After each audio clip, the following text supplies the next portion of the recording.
Merhabalar, ben uzman fizyoterapist Merve Tuncer. Bugün kronik hastalıklarda egzersizden bahsedelim. Kronik hastalık tanımları, risk faktörleri, göğüs hastalıklarında fiziksel aktivite egzersiz, onkolojik hastalıklarda fiziksel aktivite egzersiz, hipertansiyon, kronik böbrek hastalıklarında aktivite egzersiz, kardiyovasküler hastalıklar, romatolojik hastalıklar gibi birçok alt başlığı mevcut. Bunların hepsini ayrı ayrı konu başlıklarını açalım. Kronik hastalıklar dediğimiz şeyin tanımı tam olarak tedavi edilemeyen, iyileşme göstermeyen uzamış durumlar. Risk faktörlerinden bir tanesini de fiziksel hareketsizlik oluşturuyor. Bu risk faktörleri aynı zamanda ölüme sebebiyette dünyada dördüncü sırada yer almakta. Günümüzün teknolojik şartları, değişen yaşam şartları ne yazık ki daha stresli ve daha hareketsiz bir yaşam biçimini benimsenmesine sebep oluyor. Bununla birlikte koruyucu sağlık hizmetleri çok önemli bir yer alıyor ve aynı zamanda fiziksel aktivite ve egzersiz dediğim şey koruyucu sağlık yaklaşımının bir aracı. Göğüs hastalıklarında fiziksel aktivite ve egzersiz başlığında ise pulmoner rehabilitasyon dediğimiz şey ilk göze çarpan unsurlardan.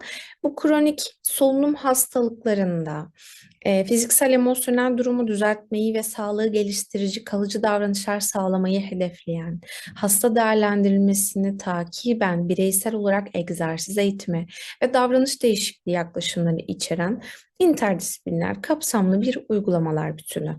Bakıldığında kişinin özellikle hastane yatış sıklığının azaltılması, hastalığın ilerlemesi ya da alevlenmesinin önlenmesi, egzersiz kapasitesinin artırılması gibi temel hedefleri var ve egzersiz eğitimi pulmoner rehabilitasyonun en temel ve önemli etkin bileşenlerinden.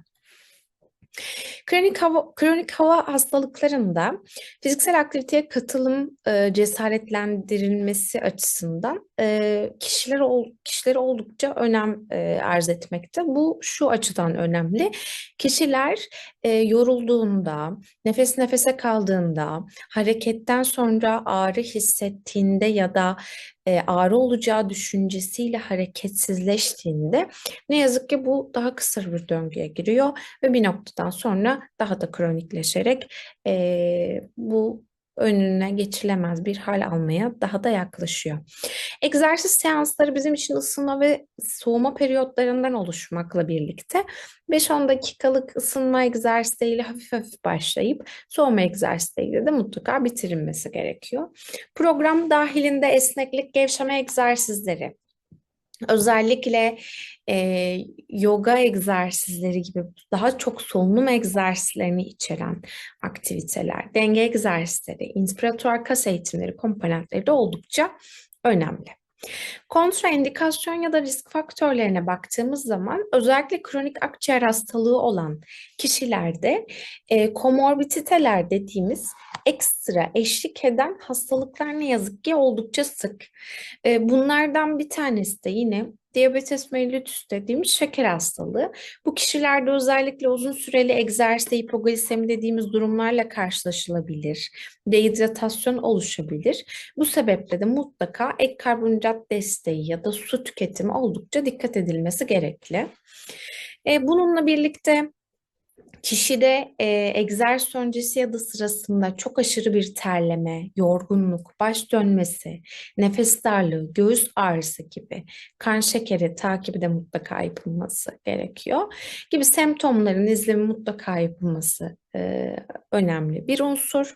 Yine aynı şekilde bu takipli olan kişilerin bu şikayetleri oluştuğu zaman da mutlaka egzersizin sonlandırılması gerekiyor.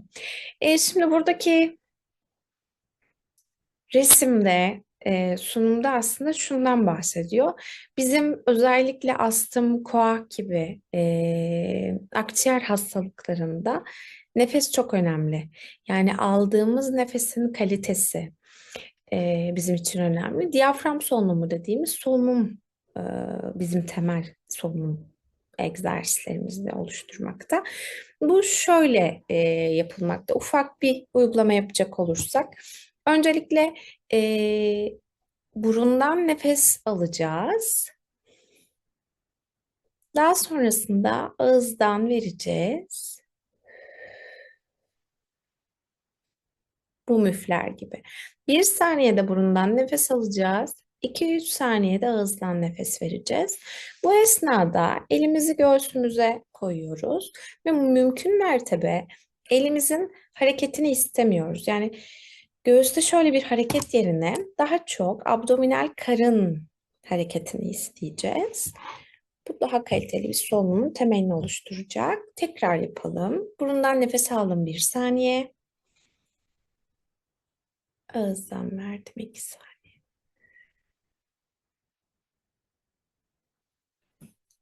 Bu ufak egzersizler bile stresli bir anınızda ya da gevşeme egzersizleri içerisinde ya da kan basıncınızı desteklemek ya da o andan uzaklaşmak için diyafram solunum egzersizleri de iyi gelebilir. Bununla birlikte onkolojik hastalıklarda egzersiz programlarına baktığımızda güncel çalışmalar şuna değiniyor ne yazık ki. Kanser olgularının %25'inin hareketsiz yaşam tarzı ve aşırı kilodan kaynaklandığı biliniyor. Bu sebepten dolayı da tabii ki genetik aktarım ve çevresel maruziyette oldukça önemli etkilerden. Bu yüzden de yine onkolojik hastalıklarda aktivite ve egzersizi mutlaka yer alması gerekiyor. Özellikle rehabilitasyon programlarında kemoterapi alan bireylerde yorgunluk çok fazla. Bu yorgunluk eşiğine dikkat ederek kişiyi hareket etmekten bıktırma seviyesine gelmeden ufak ufak şekilde başlamak oldukça önemli olacak. Yine önleyici, destekleyici, palyatif, restoratif dediğimiz artık inaktiviteyi önlemek, e, komplikasyonlarla başa çıkmak, yorgunluk, ağrı gibi semptomları azaltma odaklı. Yine ailenin destek veren sistemlere etkisini arttırmak gibi aslında kanserin farklı evrelerde fiziksel aktivitelerin etkileri var. Hepsi de olumlu, hepsi de istediğimiz ve yapılması elzem aktivite çeşitlerinden. Aktivite reçetesi planlanırken diğer önemli unsurlardan biri ilk resimde de gördüğümüz gibi bir dolu, iki boş, üç dolu, dört boş şeklinde. Yani bir gün egzersiz yaptık, ertesi gün dinlendik. Diğer gün egzersiz yaptık, ertesi gün dinlendik. Bir dolu bir boş şeklinde yapmak daha kişiyi rahatlatan programlardan. Komorbiditeler, ekstra eşlik eden hastalıklar varsa mutlaka dikkat ediyoruz. Ekstra olarak haftada mutlaka 150 dakika hareket etmek istiyoruz. Evet ama hareket bu seviyeye gelemese bile yaptığımız hareketin hepsi bizim için mutlaka kâr niteliğinde. O yüzden olabildiği kadar yürüyüş, hareket ve aktifliği istiyoruz. Günlük yaşam aktivitelerinde egzersiz ekleyerek kanser riskinizi azaltabilirsiniz. Örneğin otobüste bir durak önce inmek gibi, merdivenleri kullanmak gibi, hobi edinmek gibi. Bunun dışında aşırı ağrınız, enfeksiyon, aktif malignite ya da aktif ağır kalp yetmezliği varsa mutlaka dediğimiz gibi aktiviteye bir soru işareti. Hipertansiyon ve kronik böbrek hastalıklarında aktivite ve egzersizde. Öncelikle hipertansiyon nedir? Onun bir tanımına bakalım. Sistolik kan basıncının 140, diastolik kan basıncının 90 mm civarının üzerinde olması. Bakıldığı zaman evet fiziksel aktivite hem hipertansiyonun önlenmesinde hem de tedavisinde rol olan unsurlardan. Kronik böbrek hastalığı da yine aynı şekilde 3 aydan daha uzun süre böbreğin süzme işlevlerinde azalma olarak karşımıza çıkıyor. Burada da ilk basamak hem hipertansiyon hem kronik böbrek hastalıklarında yaşam tarzında değişiklik oldukça önemli.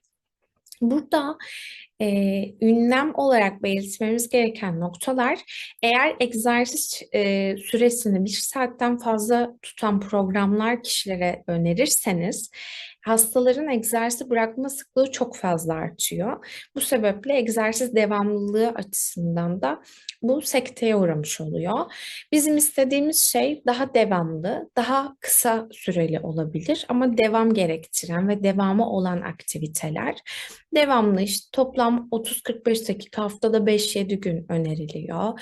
Bununla birlikte Düzenli fiziksel aktivitenin etkileri ilk bir iki hafta içerisinde çıkmakla beraber maksimum etkisi 4-6 ay sonra çıkıyor. Fakat şöyle bir unsur, siz egzersizi bıraktınız. Dediniz ki ben egzersizi yaptım 6 ay. Bana etkisi oldu. Bundan sonraki süreç içerisinde bu bana çok iyi gelir. Evet, bu bana yeterli dediniz ve bıraktınız. Bıraktıktan sonra ne yazık ki tansiyon egzersize başlamadan önceki seviyelerine geri dönüyor. O yüzden de aslında bizim istediğimiz şey bu kan basıncındaki düzenli azalmanın uzun süreli sağlanabilmesi için e, düzenli şekilde devam edilmesi ve egzersizlerin günlük yaşama entegrasyonu. Kontraindike durumlar ya da riskler neler? Sistolik kan basıncınız 200 ya da diastolik kan basıncınız 115 üzerinde seyrediyorsa o zaman kontraindike risk taşıyor, yapılmaması gerek. Özellikle aşırı direnç egzersizleri ya da nefes tutmayı tetikleyen Valsalva manevralarını tetikleyen egzersizler, abdominal basıncı yine artıran egzersizler mutlaka burada dikkat edilmesi gereken unsurlardan. Dediğimiz gibi kontrolsüz şiddetli kan basıncı yüksekliği varsa, akut enfeksiyon, ciddi kardiyak aritmiler, kontrolsüz diyabet gibi hiperkalemi varsa egzersiz yapılması sakıncalı. Yine kardiyovasküler hastalıklarla fiziksel aktivite egzersiz. Burada da kalp damar hastalıklarını içeren hastalık grupları. Ve dünyada ne yazık ki ölümlerin en büyük sebeplerinden bir tanesi kardiyovasküler hastalıklar. Burada bahsettiğimiz gibi bir ritim bozukluğu varsa aktivite sonlandırılmalı. Anstabil anjinası, göğüs ağrısı, bununla birlikte diğer şikayetler. Aslında hipertansiyonda söylediğim şeylerin aynısı bunda geçerli. Çünkü bir çeşit zaten kardiyovasküler hastalık türlerinden oluşturuyor. Bununla birlikte kişide konuşma testi dediğimiz bir test. Burada kişi yanındakiyle konuşabilir seviyedeyse submaksimal egzersiz olarak geçiyor. Ama konuşamayacak seviyede zorlanıyorsa yüksek maksimal egzersiz olarak isimlendiriliyor. Egzersiz şiddetini sınıflandırırken ya da programlarken kan basıncına, kalp hızına, solunum sayısı gibi özelliklere ya da konuşma testine göre program oluşturulabilirken bizim için önemli olan şu, kişiler, buradaki hastalar beta blocker gibi kalp hızını etkileyen ilaçlar kullanıyorlar ve bu ilaçlar kullanıldığında bu kalp hızını etkiliyor. Kalp hızı etkilendiğinde otomatik olarak o kişide normalde çok ağır gelebilecek bir egzersiz beta blocker etkisiyle kalp hızı daha düşük seyredebilir ve o kişiye o egzersiz çok ağır gelebilir. Bu yüzden egzersiz şiddeti için Borg dediğimiz yorgunluk skalası kullanıyoruz. Yani kişinin ne kadar egzersiz yaparken yorgun hissettiği, kalp hızı ya da şiddetinden ziyade bu genellikle kişide 15'in altında olması daha uygun zorlanma skalasında. Yine aynı şekilde egzersizler 15-30 dakika sürmeli ve çok ağır, şiddet gerektiren egzersizler ya da Valsalva manevrası oluşturulmadan, nefes tutulmadan egzersizler yapılması önemli. Psikiyatrik hastalıklarda yine depresyon, anksiyete gibi şikayetleri oldukça azalttı. Hem koruyucu hem tedavi edici unsurlar açısından önemli. Ruh sağlığına iyi gelmesi açısından ve egzersiz beyin yapısını güçlendirdiği için de yine doğrudan etkileri var. Bireysel olarak programlar, tedaviler oluşturulmalı, kişiler adapte edilmeli, bireye özel programlarda bireyin yaşam şartları göz önünde alınmalı ve kişisel durum takibi mutlaka yapılmalı. Romatolojik hastalıklara baktığımız zaman romatolojik hastalıklar sistemik olarak aslında kişinin belli dönemlerde alevlenmeler yaşadığı, kronik tekrarlayan ağrıyla seyreden eklem bağ dokusu ve bununla birlikte birçok organı, sistemi etkileyen bir hastalık grubu olarak tanımlanmakta. Hareket kabiliyeti oldukça azalıyor bu kişilerde. Osteoartrit gibi, romatoid artrit gibi, ankilozon spondilit gibi çok fazla çeşit ne yazık ki e, türleri ve farklı sistemleri ve farklı durumları etkileyen yapıları mevcut. Burada aslında önemli olan nokta şu, evet kişiler egzersiz yapmalı ama pik yaptığı akut alevlenme döneminde kişiye egzersizin üst seviyesinde yüksek şiddetli, orta şiddetli egzersizler önerilmemeli. Kişi bu alevlenme döneminde mutlaka istirahat etmeli ama günlük yaşamındaki diğer alanların hepsinde özellikle sabah tutukluklarıyla seyreden bu sistemik hastalıklarda egzersiz zaten en önemli ilaç olarak karşımıza çıkıyor bu grup için. Gebelik, postpartüm ve menopoz dönemine baktığımız zaman da yine özellikle pelvik taban kas kuvvetleri doğumdan önce ve sonra idrar kaçırmayı önlemek adına burada da bahsetmemiz gereken noktalardan bir tanesi mümkün mertebe Kegel egzersizlerini her bireyin mutlaka yapması gerekiyor. Bununla birlikte bu Kegel egzersizleri dediğimiz egzersizler oturma pozisyonunda, ayakta, dışarıdan kişilerin görmediği bir aslında egzersiz türü olduğu için çok rahat yapılabiliyor. Sadece burada dikkat edilmesi gereken Kegel egzersizi dediğimiz bu çişimizi tutup sanki